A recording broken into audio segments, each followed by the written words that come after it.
so I will be reviewing the first negative that just spoke. So the first negative states that many people have, the idea that many people have terminal illness is a very, very broad term.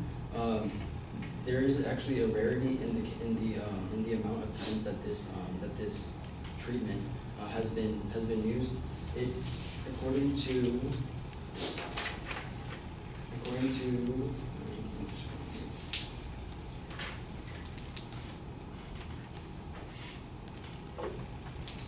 Oregon, the Oregon Health Authority, Oregon Death with Dignity, since the law was passed in 1977, 1,545 people have been prescribed this medicine, and only 991 have actually died of ingesting the medication. So this gives around two-thirds of I guess acceptance of this medication. But it is only 1,500 compared to however many people there are that are actually terminally ill.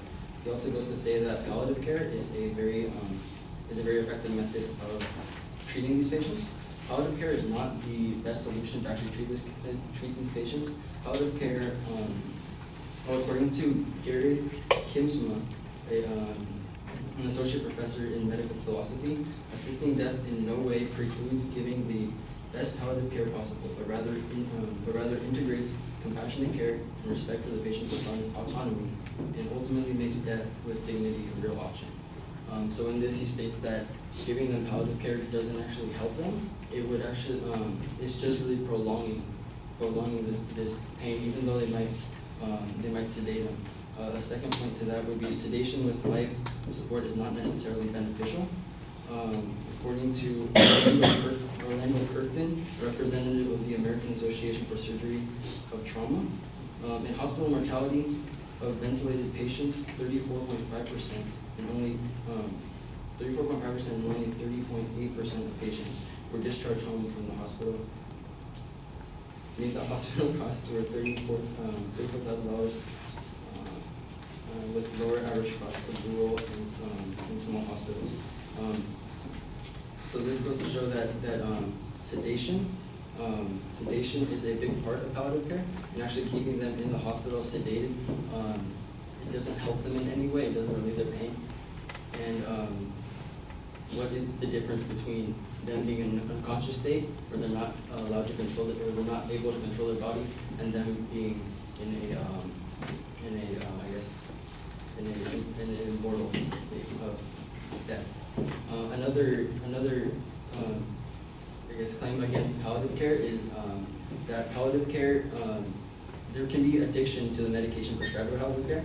According to a article called "Palliative Care for People in Recovery," written by the Drug and Alcohol Rehab Association in Asia, individuals who are more likely to be addicted to drugs and alcohol will be more likely to in turn be addicted to this medication that's prescribed to them. This leads to a large deal where they could actually be abusing this and actually hurting themselves in this palliative care stage. He also goes on to talk about euthanasia, and I want to make clear that we're not talking about euthanasia. We're talking about physician-assisted suicide. The difference between euthanasia and physician-assisted suicide is that in physician-assisted suicide, the patient actually must have the mobility to administer the pills themselves, while euthanasia would be under the doctor's orders. He goes on to say that doctors are healers, not killers, but there are many times where doctors actually can have the right to, let's say, pull a plug on a ventilator. One claim that I can go against is that doctors do not save all of their patients. In the year 2000, there were 2.4 million deaths in the United States, and in 2010 there were 2.5 million, and this is all inside of hospitals. In both years, one-third of the deaths that occurred in the U.S. were actually inside of these short-stay general hospitals. So it is not always it is not always, the doctors are not always 100% successful when they go through with this, with their treatments.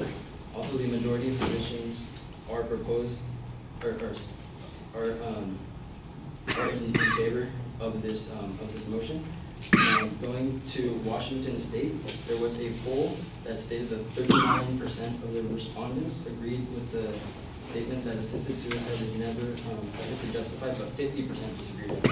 So this shows a majority of the actual physicians do support in certain cases. Doctors, like I said before, doctors do sometimes have the right to end life. Among physicians interviewed, 23% said that. This is according to a poll done in the Netherlands, where the Netherlands it's actually been legal to prescribe this physician-assisted suicide medicine, or I guess the physician-assisted suicide. It's legal to have physician-assisted suicide, and 23% said that they at some time they had ended a patient's life without his or her explicit request, and 32% said that they had done so, but they could not conceive of a situation where they would. Whereas 45% said they would have never done so and could not conceive of any situation in which they would. So this goes to show that there are a lot of different perspectives of doctors that you can see, but the patients are asking for this treatment. That's it. Thank you.